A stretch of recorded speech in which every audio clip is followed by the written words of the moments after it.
This is the 94th episode of Downtime Podcast. You got Jeremy and Alyssa. How are you doing today? I'm doing pretty well. My computer bricked on me, and I had to buy replacement parts in like the past 5 minutes.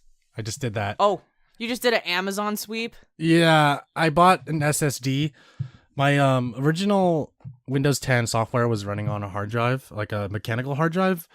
So now I just bought a quieter thing to use for my my Windows, mainly because the reason why it was on Windows 10, why Windows 10 was on a mechanical hard drive is because I bought this computer like in 2014, and I didn't think enough to future-proof my system. But you know what? It's fine. You know, we're here now. It's 2019. All my parts still work. Yeah, pretty much. So it's all good in the hood. How are you? You know, speaking of computer issues, my pretty decent standard computer is not able to play Devil May Cry 5. Yeah, I was reading that. I'm sorry to hear that. And I can't for the life of you, life of me, tell you what's going on, because I have pretty much the basic requirements. I have more than the basic requirements that you need to play Devil May Cry. On top of that, I'm pretty sure my computer is updated. It's Windows 10, so I don't know what's going on right now. I know that for people playing Devil May Cry, I'm not the only one having this PC issue. And it is a PC issue where you start up the game, and within like 5 minutes, you're going to get an error that says fatal error application exit. And it will completely shut out the game. Like, you can't even last a Capcom screen, and then it will completely turn off. Oh, man. It will exit. And I know that DMC is pretty loaded in terms of graphics just because that's part of the whole style. And I've heard that on the PlayStation version, sometimes you'll get a drop in frame rate because it's that extensive of graphics. But I didn't expect to deal with so many issues regarding playing it on my PC. In fact, the reason I chose my PC to play it is to avoid this. And yet, here we are right now. There have been people who have been able to fix it if their chip is like an Intel, and they've done it's like hack jobs. You know what I mean? Right. Like the hackiest of jobs, like go into the configure file and change this number to this, or I see. Or like download this codec and then do this and do that, and then it will work. That seems like a little bit too much work. Yeah, you see, there comes a point when I was fixing all of this. I was like, wait, I shouldn't be doing this because I have the requirements. Capcom should be fixing this game. And therefore, that is why I returned it. This is the first game on Steam I have ever returned. Have you ever returned a game on Steam? Yeah, I returned stuff on Christmas, or like before Christmas, from my brother, because I don't know why. I guess I had a change of heart for a different kind of game that I knew he wanted. So yeah, that's the only time I ever returned it. I never played anything. I never opened it. Let's put it that way. And so then I was able to return it. If you look at my Steam game hours that I put into Devil May Cry before I returned it, it was 11 minutes. And those 11 minutes are freezing the Capcom screen. I didn't even make it to the first menu. Remind me again why you bought it on Steam. Oh, because I knew that there was going to be a lot of loaded graphics. And since I don't have a PlayStation Pro, I figured, buying it on PC would probably be the best thing. Right. That makes sense. It turns out it's not. So eventually, after I finish Spider-Man, I'll get this on GameFly because I refuse to buy the PlayStation version. I just feel like the Capcom version, or Capcom should fix the PC version and realize what the errors are. And it's one of those things where I'm not the only one complaining about it. So at least I know that I'm not alone in this world. World. Yeah, no, there was another user on our Discord who was also complaining about the issue, and it's not just both of you guys. There's a lot more people that have this issue, which sucks because it's like, why would you ship a game that has this error? And it means that they didn't go through the proper channels to test it. Yeah, it means it wasn't completely tested. Man, see, this is the part where I wish the old days came back with. It's like, just the proper game was actually complete. Yeah, proper testing, Yes. across the board. Yeah, because companies are so sloppy now, thinking, oh, we'll just patch it. Well, I bought this basically 3 days after launch. I wanted to play this on launch, and Exactly. you guys prevented me from doing that by not testing the game. So Yeah. It's not my problem. Yeah, so I'm sorry to hear Computer that. issues all around. Yeah, Not luckily. even computer issues. My computer is perfectly fine. Do you have a tower? Yes. Oh, okay. See, the good thing about you is that you have this whole setup, which is perfect. The only issue is that your game's not working. My issue is that I have all the games, but my computer's not working. No. So it's like, which situation do you want? Which part of hell would you like to be in? Probably my situation's the best, but yours will be fixed soon. Yes, definitely. Soon enough.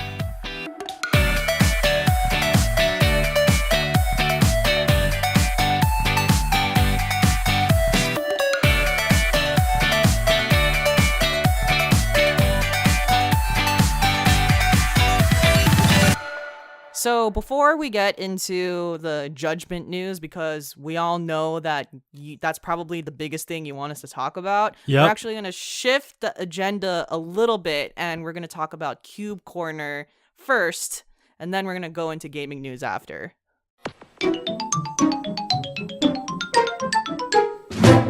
Cube Corner, everyone. Hello and welcome to the Cube Corner segment. Today we'll be talking about the ever so popular.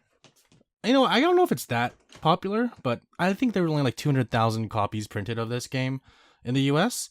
It's called Wario World. And for those that don't know, Wario does have his own set of single player games.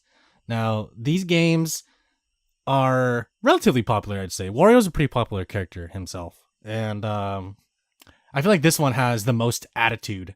So even even on the back of the Game Boy, or not Game Boy, the GameCube case, it reads, "Ready to rumble with Wario? You better," that's all caps by the way, "be ready, punk. Some evil jewel transformed all of my treasure into monsters. And now I gotta go to this weird world and beat it out of them. There are plenty of goons waiting for a shot at old Wario. But don't worry about me, baby. I'm ready to brawl. I'll be throwing punches, charging through crowds, and pile driving ugly mugs right and left. What you gotta worry about is keeping me alive. Can you handle that? Or do I have to give you a knuckle sandwich too?" I feel like this game's like, the tone and the humor don't really match Nintendo, but I like that, I like that Wario himself is kind of a unique character where you can have this kind of off the wall situation, featuring a Mario title character that kind of speaks to a different audience. Like this, I'd say this GameCube game overall is unlike a lot of the other platformers, but it is very similar. So it's a 3D, I wouldn't say open world because there's like a hub world, but it's a 3D platformer, obviously. You can jump, you can punch, you can do like, I guess I'd say call them wrestling moves. As I just mentioned, there was like a pile driver move, which is kind of crazy. But yeah, your Wario, he controls pretty nicely. The controls for this game overall are pretty tight. And yeah, you beat up like little lizards, dinosaurs. The first couple levels have dinosaurs in them. I have no idea why, but at the end of each level, you fight a boss. So it's like pretty much any other platformer. But in between, in order to get to the boss, you have to collect jewels and collect like specific red crystal things. And the red crystal things will allow you to unlock the boss at the very end of the level. So yeah, there's a like pretty standard approach to this platformer. But again, it has a lot of attitude. Yeah, Wario himself, he's got the what I just read in the back of the box is pretty much how it defines the whole game. The storyline is in the manual. It's one of those games where you don't know what the storyline is unless you read the manual, because the opening cutscene just shows him sitting in a castle full of jewels, and then this like chest opens up and there's like this large demon and it's like roaring at him and he's like, "Wah!" and then he gets teleported to this hub world and you're like, okay, what just happened? And then I went back and read the manual. I'm like, holy crap, this manual tells you everything. Like, it tells you exactly what's going on in the game, and the game doesn't tell you that. The game just tells you, this is World 1, go to World 1 and go beat up a bunch of enemies, which is kind of like the original Mario game, where you just press start and you're Mario and you just go right. It doesn't really tell you what you have to do in the game. It just kind of assumes that you kind of know what to do, since this is a platformer, aka A is jump, B is punch. So yeah, overall, I think it's a really well-presented game. It has a really cartoony vibe, obviously, since it's a Mario title. The gameplay, the action is solid. The gameplay overall, I feel like, is really good. You can like you can punch enemies, they fall on the ground. You can grab them. You can spin around. So you can like, again, wrestling moves. You can like throw them. You can spin them around and throw them. You can jump and then do a pile driver. Yeah. So I really like this game so far. I think that I'm going to finish it, because there have been a lot of praises for this game, I'd say, but there are a lot of negative reactions to the fact that it's too short, which I understand, like, how long's the game? I think it's like 8 hours or less, because there's only like 5 levels and there's only three sub levels within each level, if that makes sense. So you're in a hub world, you go to a hub section that's like themed, and there's only 3 levels in each of those sections. And then those levels themselves take about like 12 minutes each. So it's not a long game. It's not a long game, but platformers like that, should they even be that long? Games like New Super Mario Bros. U and New Super Mario Bros. Are longer than this, and they're on, one of them was on the DS, and this one's on. Oh, there was one on the GameCube. Oh, no, I'm sorry, the Wii and the Wii U, and those were a lot longer than this one. Okay, because I'm just thinking in terms of like other platformers, that would have been competitive to Wario, like Sly Cooper. I'm pretty sure is only like 8 to 10 hours. Yeah, and I think this is also from a kind of a developer standpoint. The people who made this game actually weren't Nintendo. This game was developed by another company whose name is escaping me right now. But the company made like Ikaruga, if you've heard of that. Oh wow, okay. Yeah. Treasure. They're called Treasure, which I was like, why does it sound so familiar? Like I the box art for the game shows Wario like diving Scrooge McDuck style in like Treasure. I'm like, oh okay, that's right. They're called Treasure.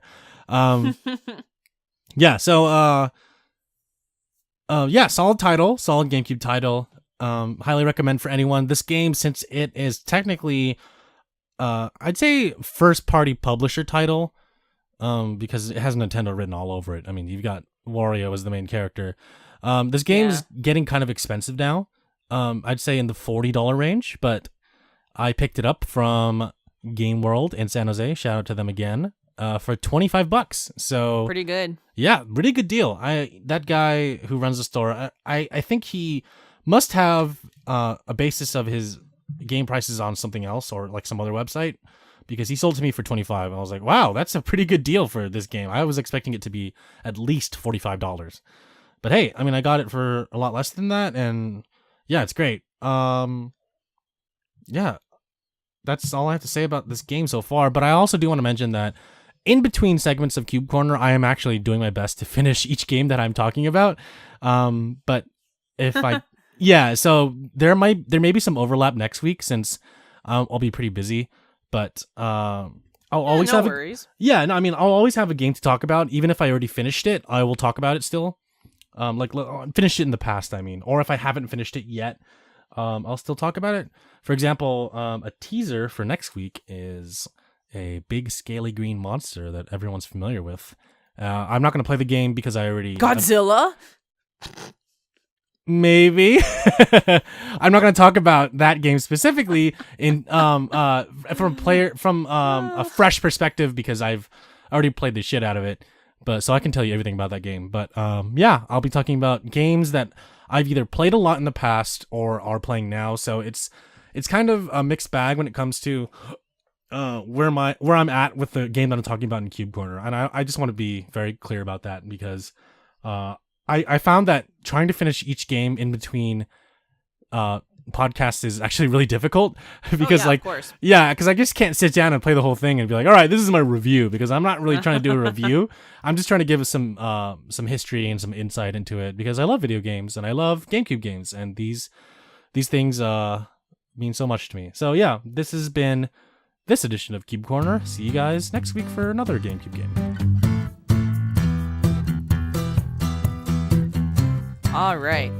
Now to get into pretty much the biggest news that's happened this past week with updates that has to do with one of our favorite studios, Ryoga Gotoku, Sega, the Yakuza franchise hosted on this studio, which, by the way, the whole Ryoga Gotoku name, like, I think on their social media, they finally picked it up as, like, this is the name of the studio.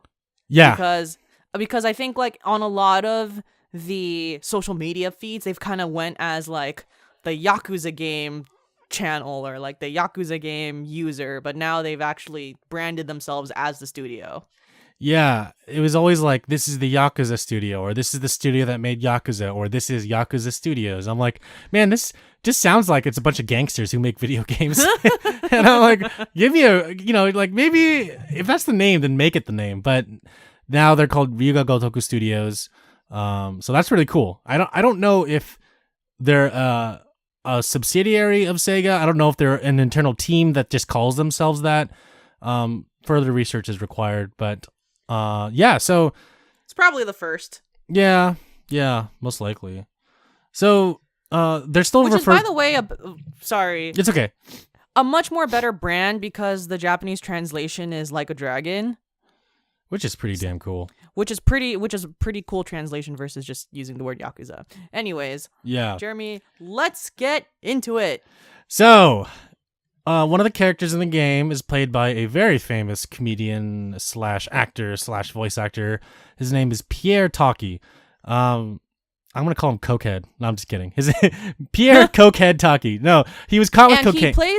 And at least according to the trailers, he plays a pretty significant role in the game. Like, he's a Yakuza boss that is probably the antagonist of the game. He sounds like a pretty significant guy in terms of his role within this game. So it sucks, it sucks when this kind of things these kind of things happen. So he was caught with cocaine, and in Japan. Yeah, in Japan. Sorry, just to clarify, he was caught with cocaine in Japan, and in Japan, for those that don't know, drugs are highly illegal. Everything, even if you have like a gram of weed on you, they're going to be like, oh, you're going to be deported if you're a foreigner, or you're going to jail for several years. So yeah, no. So this isn't the first time that a celebrity has been caught with drugs. It's not. In Japan, at least. And they usually go away to jail for a long time, and their reputation as an entertainer is ruined forever. Completely ruined forever. Yeah, and that sucks because when you're working on a project like this, when that's about to be released, especially for us, it seems like it's going to be pushed back for a Western release date. They stopped selling the game in Japan altogether. Sega halted sales because they don't want their image to look bad, and that's just the nature of how Japanese game studios work. And just like not to put too much of a stereotype on it, but that's just how Japanese society works. In order to save face, they need to save themselves first. And they're not going to let the people put the blame on the studio for keeping the game in circulation. They're going to say, hey, we recognize that this is a bad deal, so we're going to save you guys the trouble by not selling you the game that has this drug addict in it. And so, yeah, that they pulled the game off the shelves in Japan, and right now it's up in the air as to what the release is like going to happen in the West. And with my skepticism, I think it's going to definitely be delayed. And this is just based off of experience, because this is not the first time I've experienced an Asian celebrity doing drugs and it completely halted some sort of project, or it caused this guy to quit and therefore they had to rehire another person. And it's just, I feel like that would be the realistic reaction. Like, I'm not even being reactionary. That seems like the most realistic thing that Japan is going to do, just because of the way that their society runs and their viewpoints on drugs. Yeah, absolutely. I'm 100% in agreement with that. And Jeremy, actually, you said you gave me the update yesterday that he wasn't just caught once with cocaine, but he admitted to using cocaine for 20 years, which the fact that he even admitted that basically means, oh God, we're like this might be delayed for like 2 years. Yeah. So I was with some friends this past weekend, and they were Japanese, and I was talking to them about it, and I was like, yo, Pierre Taki though. And they're like, yeah, crazy. He's been doing that for 20 years. I'm like, excuse me? They're like, yeah, it came out that he's been doing that for 20 years. I'm like, holy crap. He's been hiding this for 20 years? Like, first of all, how did you not get caught in those 20 years? Second of all, you do it at home and yeah, you don't get checked is the secret. Yeah. And second of all, it's so hard to get drugs in Japan. Like, things have to be smuggled in. And again, when you're at the top, you just don't give a fuck. You have so much money and your image is just different from what people see you. So there've been, this could be a whole other conversation, but like there have been some YouTube content creators who've come out and been like, yeah, so we're tired of this. We don't want to do this anymore. But you always see them as the happy-go-lucky people on the internet, right? But in real life, they're just like, oh yeah, we're humans too. We have needs.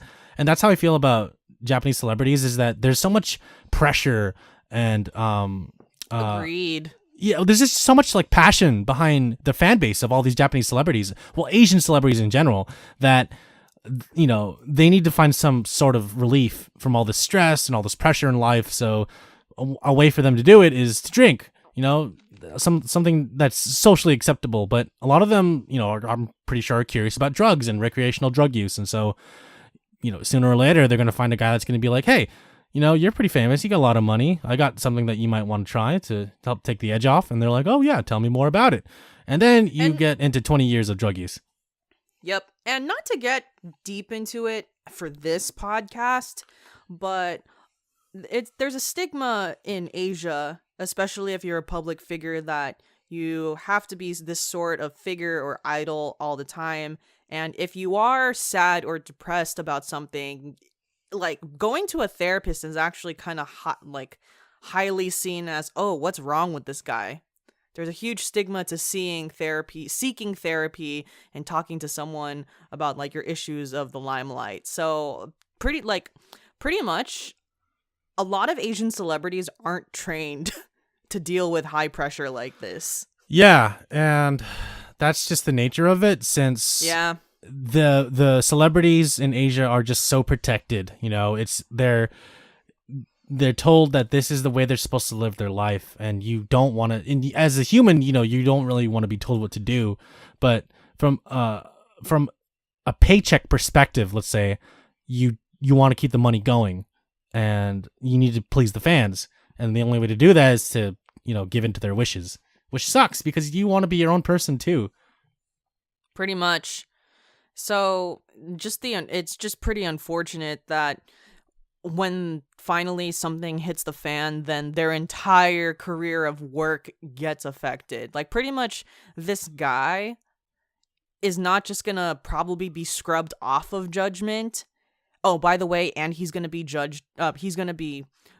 scrubbed off of the Japanese version of Kingdom Hearts 3. He plays Olaf. It's not just that. It's basically everything he's ever worked on is probably going to be deleted in some way, or just on the low on the radar, so no one will ever find it.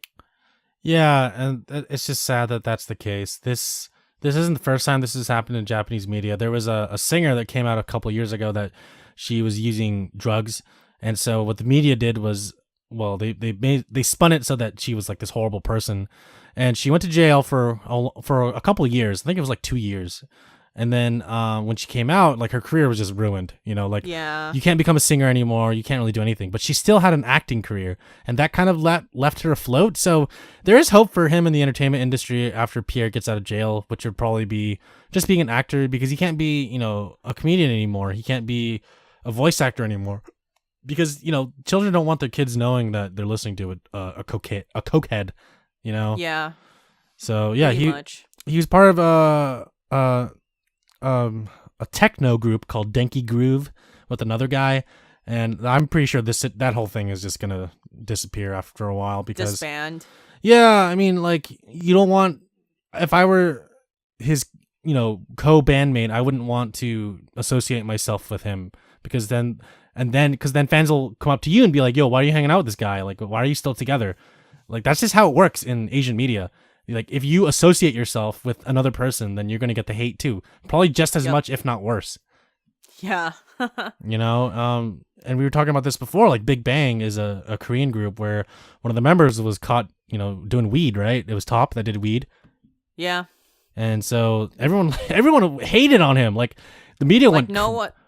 Like, that's the only thing people talk about now. Yeah, and it's sad. American and, of course, Korean fans are just like, yo, Top did weed. He's a bad guy. It's like, wow, that's the only thing you think about this person, is that they did weed recently? Like, not all the 10 years of his career, just this. It's like, when it comes to Michael Jackson, people are like, oh, Michael Jackson, the pedophile. It's like, what about all the amazing work he did? But I know that's kind of a different situation than, like, recreational drug use. But it just, like, I guess what I'm trying to say is, like, there comes a point when you have to divide the actor from the art, or, like, the singer from the music, all that jazz. It's like, can't you disrespect this guy for things that he made in his past instead of hating on him now for what he's doing? Mm-hmm. I don't know. Maybe that's another topic for discussion, but yeah, probably for a different episode, because I do have a lot of thoughts on this as well. Sure, yeah. Yeah, but to sum up this, pretty much, there's gonna be a delay, probably in some way, to the Western release for Judgment.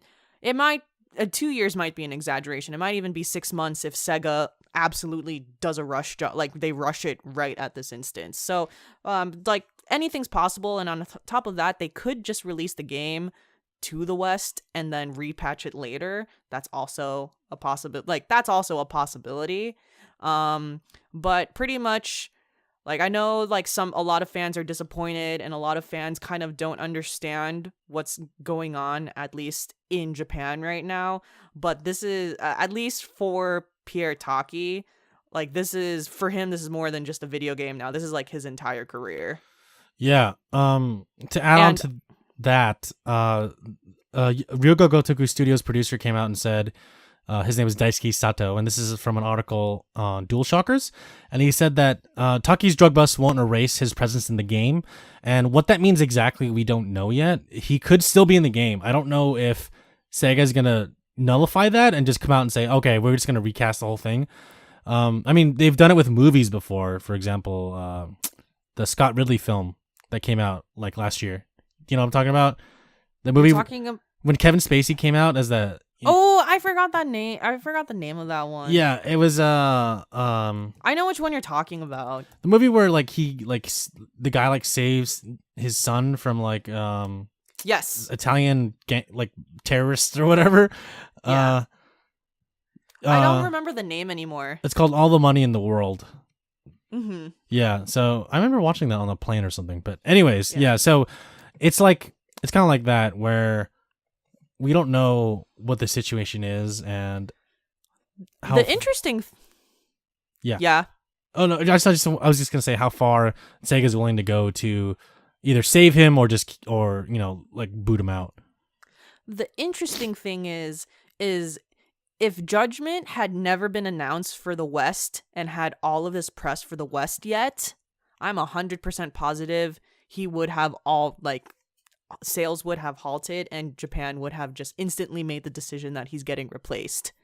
Now that this game was announced to the West months ago, I think this is why there's more pressure on Sega. Whether you view that as a good or bad thing, the fact that this is getting a release globally has affected the decision overall. Yeah, that's the crazy part, is that this game already came out, and like post-launch, this news came out, and it's like, of course, it would have been better in Sega's interests if, this came out before the game launched, but unfortunately for them, the game already launched, and now it's like, man, how do we remedy this? Like, you gonna patch him out in like an update? Here's the Pierre Taki removal patch, Like, oh man, like I don't want to download this update. It's like having PT still on your PS4, Like I'm one of those people that still has PT on my PS4. I'm like, I'm not gonna reformat this. I'm not gonna, remove this at all. I got PT still. So, yeah, we'll see what happens with this whole situation. It's gonna be an interesting development for the next couple months. Exactly. We'll see what happens. Listeners, do not pressure Sega and annoy them about this, because they know. They already know. So, yeah. I know that especially like the fandom, they like to say, where's Yakuza 3 and like all these other things. I'm just like, okay, guys, we just need to give them the time to think about this. They're going to figure it out. Yeah. We're going to be okay. Exactly. We're going to be totally fine. And it's the it's the American side that's waiting for the Japanese side to tell them what to do. It's like, the American side can't do anything unless the Japanese side is like, all right, go do it. The American side, I'm pretty sure the American side was like, all right, we're ready to press the launch button. And the Japanese side's like, whoa, hold on. Don't do that just yet. I'm pretty sure they're already done, if not 99.7% done, and they're just doing final touches. Yeah. And they're like, nah, man, gotta wait all this time for this. And I've been following the Yakuza subreddit, and there's an official Sega representative that's on there that will respond to people. But ever since this drug thing came out, they've been kind of quiet, which I understand why, is because they can't say anything unless the Japanese side tells them what to do. Because if you say something wrong, then of course you're blamed as the person that screwed up, and then your AMA ends up being on 8chan. Hey, hey, Chan. I don't know if you should do that. Come on, Lisa. That's really bad. Y'all know this is ironic. Okay. I hope. /S. There we go. That makes everything better. Yep, that makes everything make sense. All right, so Jeremy, tell us about the AMA that happened with Brian from Halo. So before that, you probably already know this, but the Halo Master Chief Collection was announced on PC. Yay! Yep. Which Jeremy, now you don't even need to get this Xbox. It's like they read your mind. It's a dream come true. I can finally play it on my PC. Fuck, that's right. It's broken. Well, the game's not even out yet, so it's okay. It's okay. For sure. Along with that announcement, they announced that Halo Reach is coming to the Master Chief Collection itself. What that means is, for those that don't know, Halo Reach is a prequel to the first Halo game, where you play as a squad of Spartans. You don't play as every single Spartan in the squad. You play as a specific one. I think his name is Noble 6. And I don't want to get too spoilery, because I actually read the book that this game was kind of lifted from, and I think some aspects of it are. But it's a welcome entry to the series. Now, almost all the Halo games are in the Master Chief Collection, minus Halo 5. We'll see what happens with that whenever they announce something that's going to release for this. So Halo is a game that is set in the future. You play as a super genetic space marine named Master Chief, and you have a little AI sidekick named Cortana, which the Windows 10 helper app is named after, and voiced by the same actress, Jen Taylor, who also voiced Zoe in Left 4 Dead. So okay, yeah, the Master Chief Collection contains Halo Reach, Halo Combat Evolved, the first one, which is the anniversary edition, by the way. So it has updated graphics as well as the old graphics with the press of a button. Halo 2 Anniversary, this is a new edition that was released in 2014, and it's Halo 2 but with cinematic visuals and up-resed graphics. What that means is Again, like the first game, you can press a button and you can switch between the old graphics and the new graphics. And the way they did this was they basically layered the new graphics and a new engine over the old engine. So that's why you can kind of see the same things happening in the new game, but also the old game. The cinematic cutscenes were created by Blur Studios. They basically scanned actors, and the actors mouthed the same words as the voice actors. So that was kind of cool. I played that for the first time a couple weeks ago, and I kind of mentioned that on the podcast. Shout out to Gyrus for letting me play that. It also contains Halo 3, Halo 4, and that's it. That's the whole collection. That's the whole Master Chief collection. Now, all these games are coming to PC, as I mentioned, which is great. There's no release date yet. And during the AMA with Brian, who is the community director at 343 Studios, he mentioned that the games are coming out separately. So you can either buy each game individually or the whole thing as a bundle. Now, we don't know That's pretty cool. Yeah, we don't know how much each game is going to be, but everyone's speculating that it's all going to add up to 60, so that might be like $15 a game or something like that. We'll see. I personally want to buy the games as a pack, not as an individual set, because I feel like I just want everything at once, you know? But that also requires waiting, because they're going to release one game. They're going to release every game in chronological order. So the order I just mentioned. So it would be Reach 1, 2, 3, and 4. Yeah, we don't know when this is going to be released, and like the period between releases. We don't know how long it's going to take for each game to come out. But he did mention some nice little nitty-gritty details for the PC users. He did mention that this will be a premium PC experience in an interview prior to this AMA. So that means that they're going to have FOV sliders, so you can have a wider field of view. They're going to have 4K, 60 frames per second, also supporting 144 hertz. So that's exciting to hear for a lot of PC users. Yeah. Multiplayer matchmaking, they're definitely adding a browser system. It's kind of like the very first Halo, where you can like filter what kind of servers you want to play on.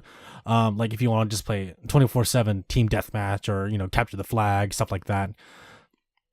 And yeah, it's just exciting to see that all these multiplayer aspects are all coming back to PC in the Halo franchise, because Halo on PC was only released as Halo 1 and Halo 2 for Windows Vista. Yeah, so back in the day, there were only 2 Halo games released on PC, and I believe Halo 1 was released on Mac. I don't know if Halo 2 was released on Mac, but yeah, so exciting news. Definitely, I have been waiting for this moment for a long time. It was meant to be. Yeah, and I remember someone... I remember talking about my cousin's modded Xbox on the podcast before, and how I love Halo. Halo is probably my favorite shooter franchise of all time.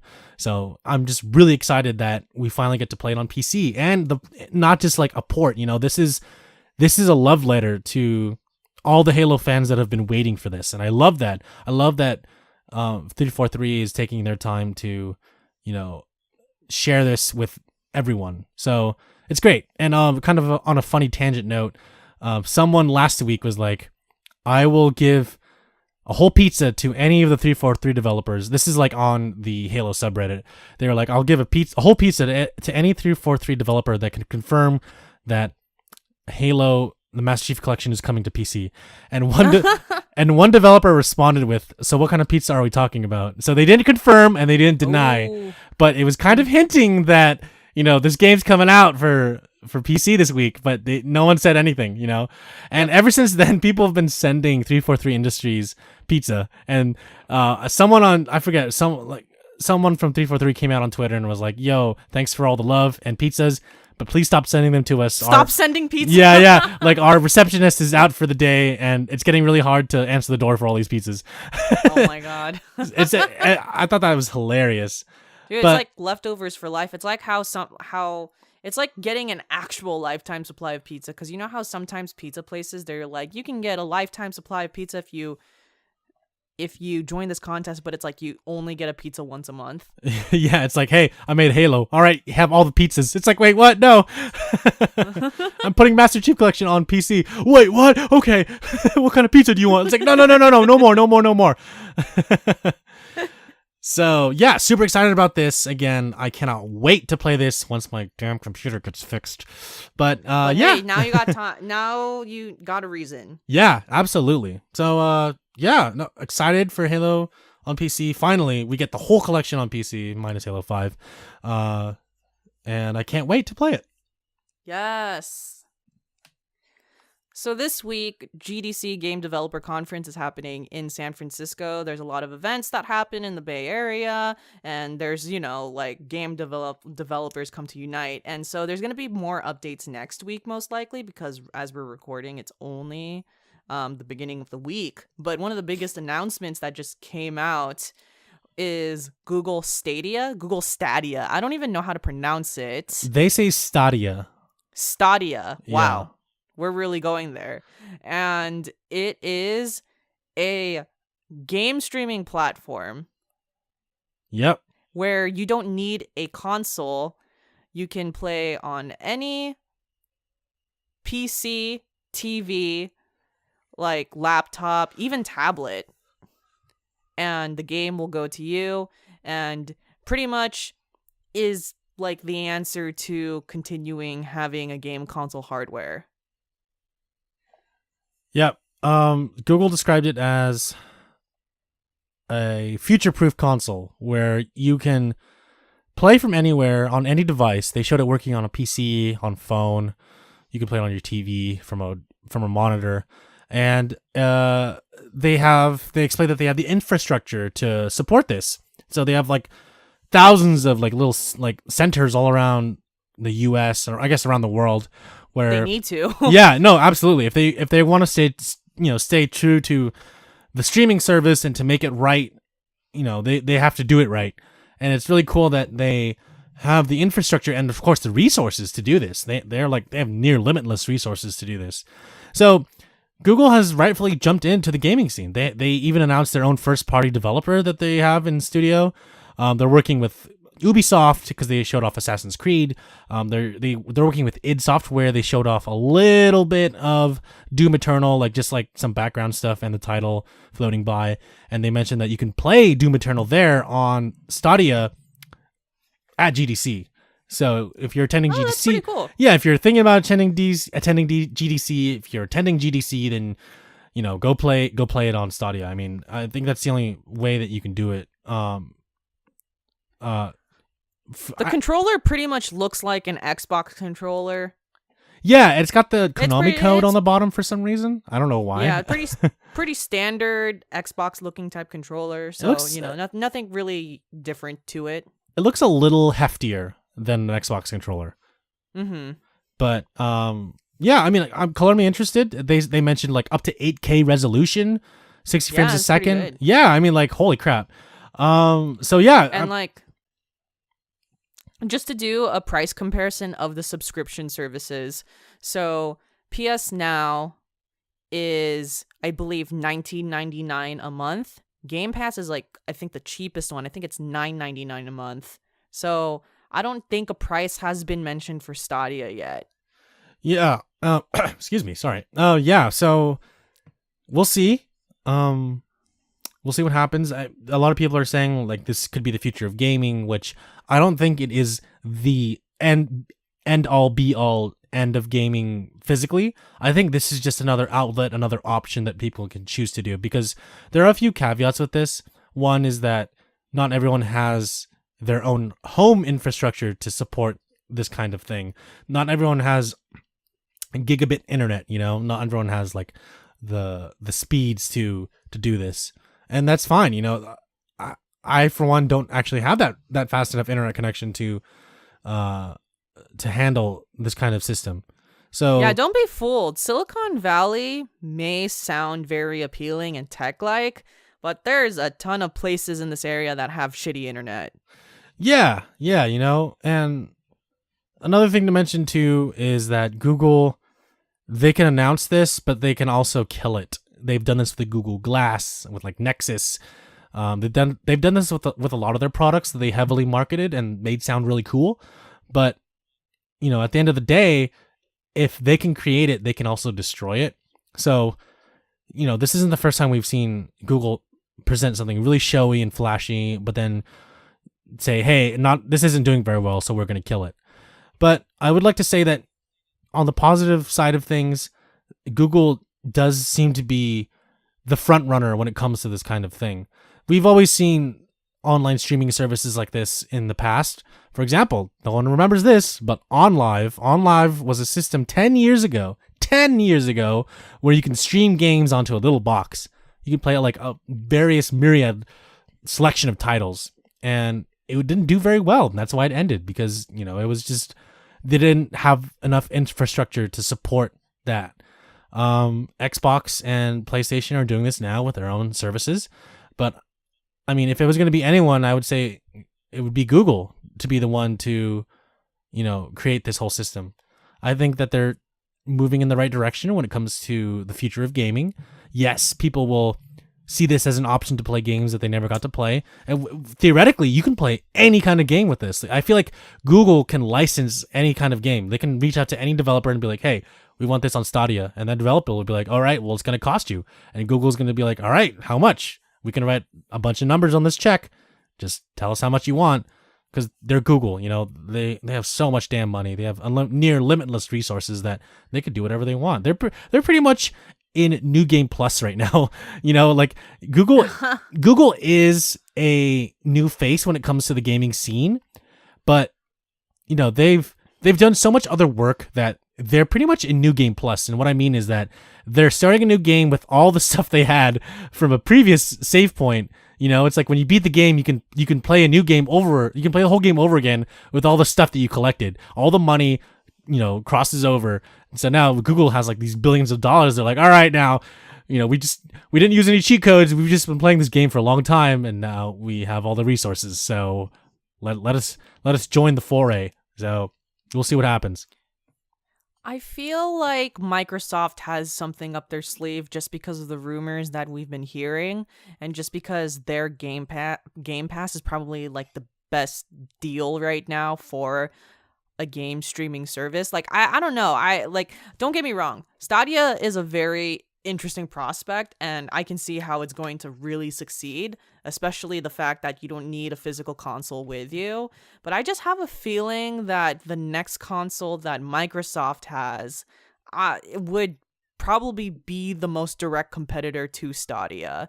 Although, even though Stadia is going to shake up gaming and all these companies in general, I just feel like there's been a lot of hints that Microsoft has already been working on something that I'm just curious what they're. I don't know. I feel like Microsoft might have a lot of leverage for generation 5 of consoles. Yeah, and gaming in general. Absolutely. And really quick, before Google announced their Stadia, another company, a very prominent company that I think everyone is familiar with, Valve, they announced Game Everywhere, Game Streaming Everywhere, I believe is the title, or I think it was like unofficially called Steam Link Anywhere, but it's basically a little tiny box that allows you to stream video games from anywhere. So pretty much like the Stadia. I don't know. Mm-hmm. I think this just goes from your internet connection, not from Google's own servers. You know how Google's Stadia. Oh, okay. Google's Stadia works off of the Google servers, the thousands of different servers that are placed all around. Yes. I believe Steam's just derives directly from your internet connection. So there's a little bit more required for this, I believe. Whereas Google's, I think this is just speculation, but I think that Google's Stadia requires both your internet connection as well as a connection to a nearby, let's say like Stadia server, that Google set up near you. So got it. Yeah. So we'll see what happens. Yeah. It sounds like the streaming wars are taking way. So we have definitely. two big competitors in the PC gaming market that are going head to head against each other. And it's exciting. Yeah. It's very, very exciting. It is really exciting. I actually think if Microsoft can make a lot of good decisions this year, and I think they'll be the direct competitor to the Google Stadia. Yeah, I agree. If it's going to be anyone, it would be Microsoft. It's Microsoft for sure. Yeah. So I mean, like maybe Apple. I don't know. I don't really think Apple will go in that direction. But maybe Facebook. But I feel like Facebook's more like leaning towards the Oculus stuff because Yeah, VR's time kind of went and gone, and now everyone's in the next phase, which is I guess streaming systems. it's a little bit hard to predict, so we'll see what happens. Absolutely, yeah. So that's exciting. So Yes. more GDC stuff next week. Yes, definitely. We're in the beginning of it, and yeah. So there's gonna be a lot of stuff that's gonna be announced during this week, and we will give you guys a post coverage after. And probably more game announcements, like from indie developers as well, Yeah, from the Indie Summit. absolutely. Yep. So All right, two more Jeremy, things. games came out this week or are coming out this week? So there's one game coming out this week that is Sekiro: Shadows Die Twice on March 22nd. That's Friday. I am so looking forward to this game. I'm so excited. It's there's like two period samurai games that are coming out this week. Oh no, I'm sorry, not this week. This year. One is Ghosts of Tsushima, and the other one is Shadows Die Twice, Sekiro. So, yeah, we've talked about this before. I pre-ordered it. It's gonna come to GameStop, and I'm gonna go pick it up. And I found out that there's a bonus that you get with this, which I really don't care about. But it's pre-order bonus. Yeah, it's a little katana that's a letter opener. I'm like, oh, cool. I kind of actually always wanted one. Oh, that's cute. Yeah, so I'm getting the physical version that comes with the letter opener. So we'll see. Well, What I like about From Software is they just didn't decide, hey, we're gonna make a Bloodborne 7 and just continue on this series. They're making that same type of game in different environments. Like, I wonder what the next type of this Souls game is going to be and what setting it's gonna be. yeah, I'm really glad they're not going down the Call of Duty route where they're like, this formula works. People want more of this. But people are like surprised that they're going in different directions, like I think that's great. And with their renewed success, I would say, with the first Dark Souls, I think that they finally found a footing where they can keep making these types of games, but maybe in the future kind of branch out and do different styled games. So we'll see. Oh yeah. Yeah, Definitely. So that's coming out on Friday. One thing I wanted to mention that was announced by Turtle Rock Studios. Basically, Turtle Rock Studios developed Left 4 Dead, the first one, and Valve kind of like purchased them and purchased the style of game and the gameplay, all that stuff. They announced a separate title called Back 4 Blood, with the number 4 in the middle. So it definitely sounds like Left 4 Dead, Back 4 Blood. They in an announcement article, they said that it's going to be taking cues from Left 4 Dead, but it'll kind of have some more things added on for a more modern take. Not to say that Left 4 Dead isn't modern. It's just, it came out in a time when the zombie craze was so high that people kind of played anything. And I think that's one of the best zombie shooters even to this day. But for them, they kind of want to like modernize the zombie shooter. And I think that's really good because you have stuff like, Dead Island, of course, the first two Left 4 Deads, Zombie. So we'll see. We'll see what happens when Turtle Rock has more to say about this game. Yeah, I'm really excited to see just a new co-op and how they modernize the whole game. Sometimes I just play Left 4 Dead and like it's been around for a while, so we'll see what happens. Yeah, and I'd say Left 4 Dead still holds up, and if you get bored of the base game, you can always download modded maps, which are always fun. There's two I recommend. One is Yama, which is based in Japan. You start in Tokyo and you fight your way up a mountain. I recommend it because hey, it's Japanese. It's pretty cool, and the people that made the map campaign are like they put a lot of detail into it, and anyone that's been to Japan or is very fond of Japanese culture or loves the Yakuza games will love this map set. And another one I'd like to give a shout out to is Night Terror. Night Terror, I cannot stop talking about this map mode. This campaign. Night Terror starts in the mansion from 28 Days Later. You have to like fight your way through the mansion. I'm sorry, outside of the mansion and then into the mansion. And then it goes to a level from Tintin, Prisoners of the Sun, I think. Tintin is it was a movie that came out from Steven Spielberg Yep. and Peter Jackson, which is based on an old comic series by this, I forget what ethnicity this person was. But anyways, I don't know. yeah. Anyways, so then the next level was Tintin, and then after that is literally a recreation of the Haunted Mansion from Disneyland, like the whole ride. Like recreated in the Source engine, which is awesome. And then after that is the Mines of Moria from The Lord of the Rings, The Fellowship of the Ring, the Peter Jackson movie, which is so awesome. I cannot, because the end of the levels like ends with the bridge scene in the Mines of Moria where the Balrog's chasing them and Gandalf stops. So yeah, that whole part, all of that is in that one level, which is awesome. And after that, the whole thing culminates to the end, which is a level from The Evil Dead, which is cool too. So yeah, it's a mixture of comic books. It's kind of like a love letter to movies, comic books, games itself, a ride. It's great. So yeah, we'll see what happens when Turtle Rock has more to say about Back 4 Blood. Yep. Any games coming out this week that you're aware of? No, I don't think so. Just Sekiro's probably the biggest one, huh? Yeah, I think so.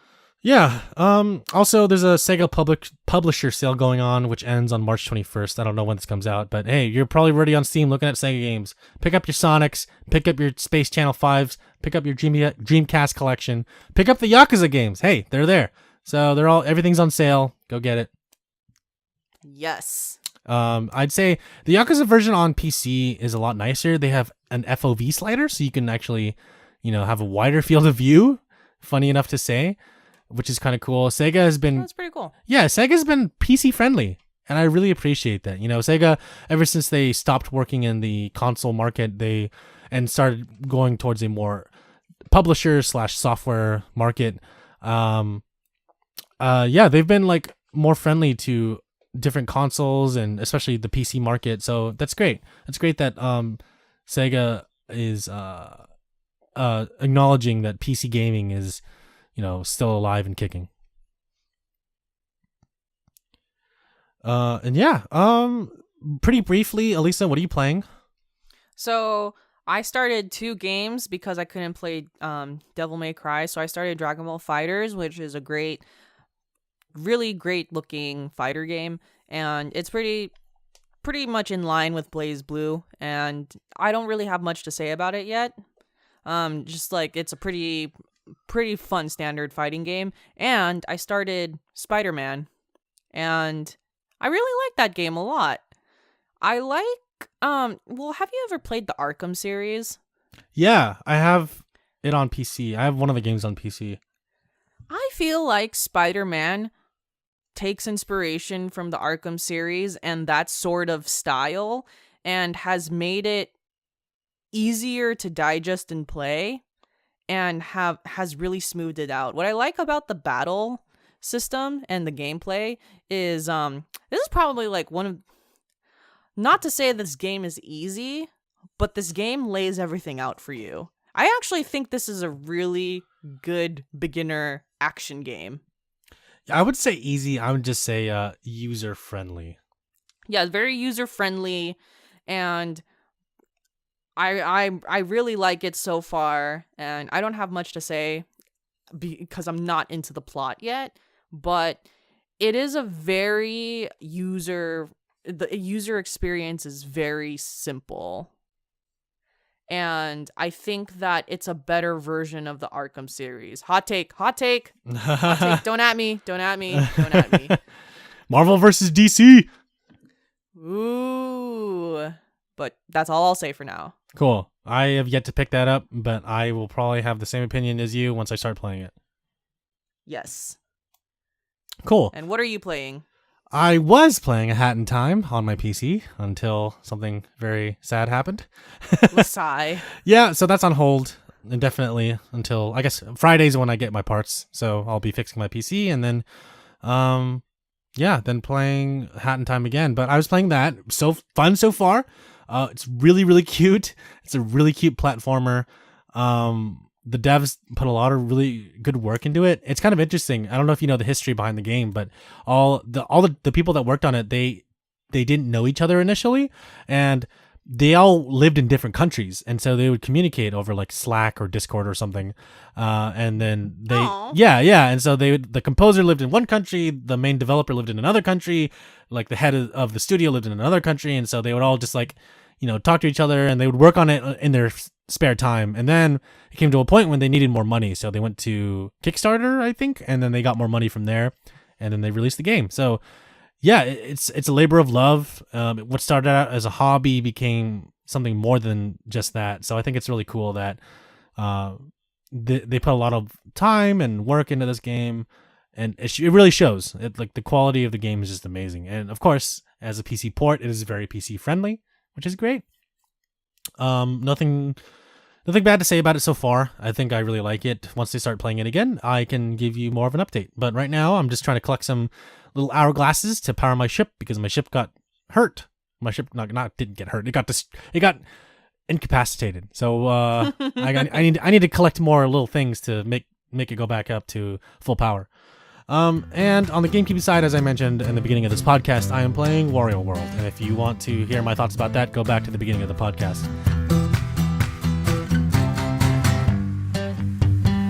All right, so we have one gaming question for this week, and that question is from our fan Hooded Dude. Thank you, Hooded Dude, as always. Shout out. What's your favorite genre in games? Anything goes, action, adventure, RPG, farming simulator, or whatever. I mean, let's be real. Farming Simulator is probably the superior OP favorite genre. Are you being? How can you beat Farming Simulator? Are you being serious? Yeah. Okay, I'm gonna also add on to that and say lifestyle simulator, because I started playing Animal Crossing and I just fell in love with that game. Or I guess it would be social simulator. I have no idea what this is called. Lifestyle simulator, social simulator. I think you can just say a simulation, like a simulator. I think simulator is a genre in itself, because The Sims or Roller Coaster Tycoon, SimCity will all fall under that category. Animal Crossing is basically a simulator. Yeah. I'll say that because it's just relaxing. You can't get hurt, you can't die. You just do your daily tasks, and then you go. And then that's it. You can, for Animal Crossing, the whole day is the same time as the day that you're playing. Like, the game sleeps when you sleep. The game wakes up when you wake up. Like, the time is the same unless you change the clock. So it's pretty. I think that's a really cool mechanic, and it has such a nostalgic place in my heart that I played pretty much every iteration of it, minus the Wii version. But I can't wait for it to come out on Switch. Like, it's already been announced, and so there's no further details until they have more to say about it.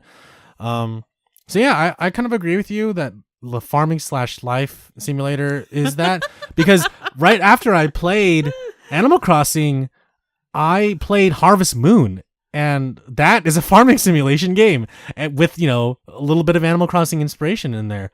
So I agree with you. I actually, now that I think about it, it's a really good genre to pick, because it's a game that if you get tired of it, you just take a break and you just go back and you play it again, and you're like, oh wow, everything is just how I left it. Oh yes. And you're laughing because it's true, right? Shout out to farming simulators. Yeah. All right. So aside from farming simulators, I also like role-playing games and fighting games.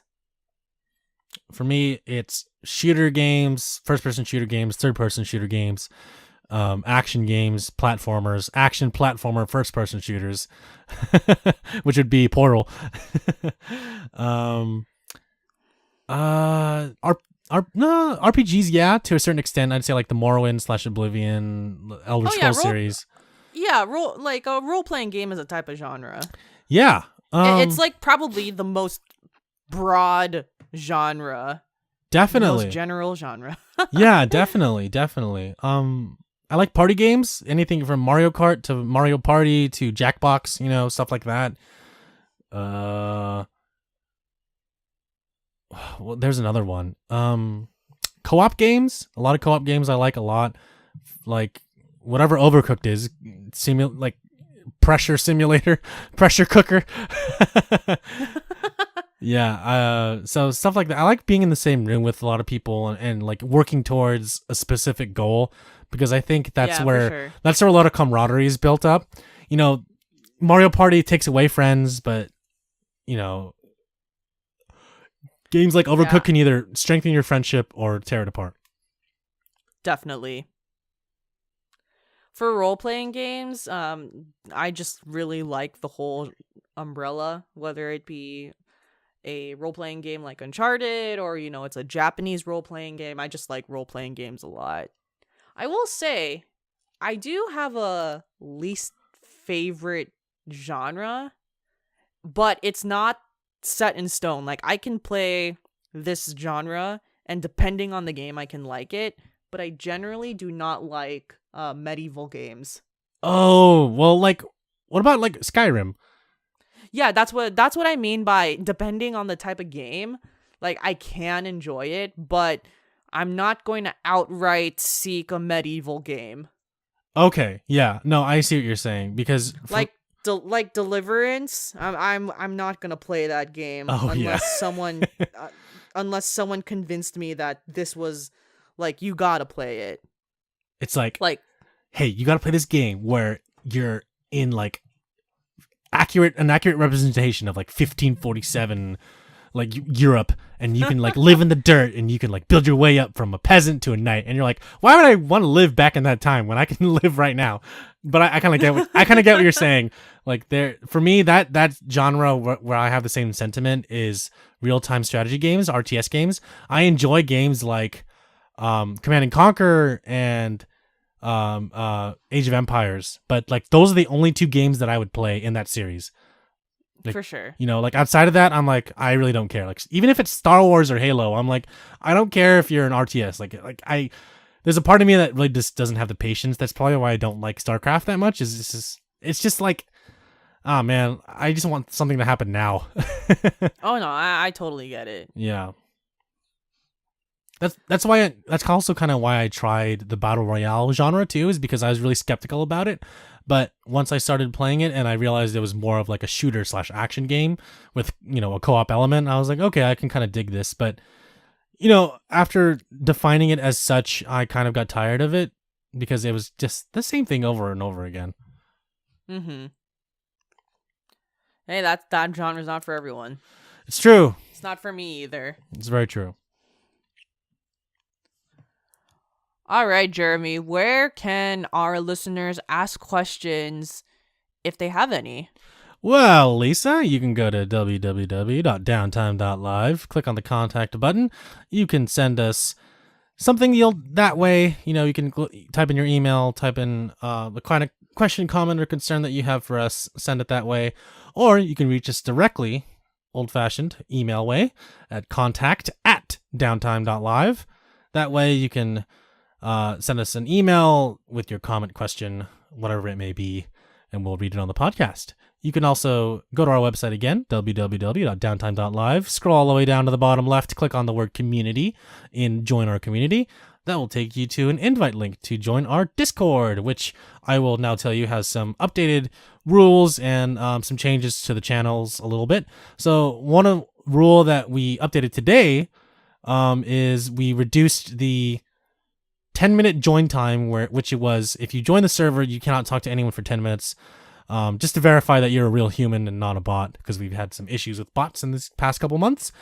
We reduced it from 10 minutes to 5 minutes. So now, if you join the server for 5 minutes, you can chat with everyone. And once you verify that you're a real person on the server, I will go ahead and make you a listener, which will highlight your name blue. And that means that you're one of us, basically. I verified that you are a real human being that wants to chat with us in the Discord and kind of talk games and talk whatever.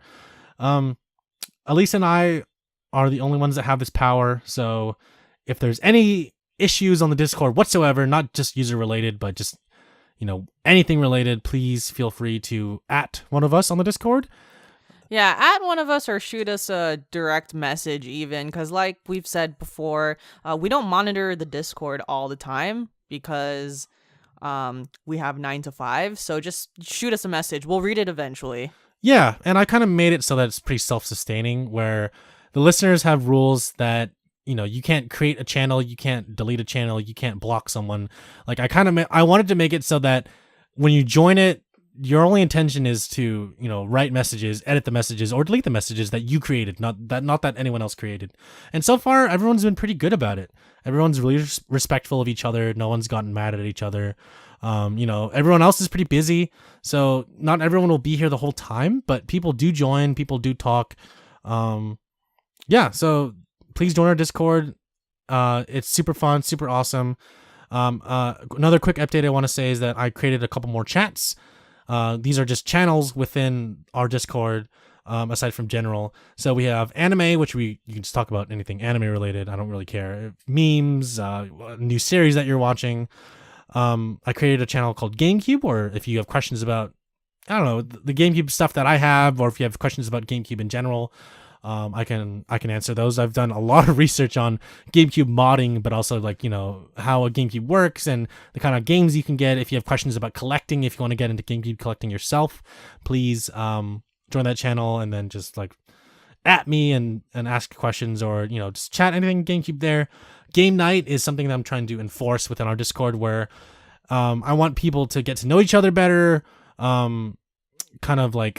play game together, either against each other or with each other. So yeah, that's kind of a channel where I'm trying to brainstorm ideas with people in our Discord to kind of see what kind of games we can play together.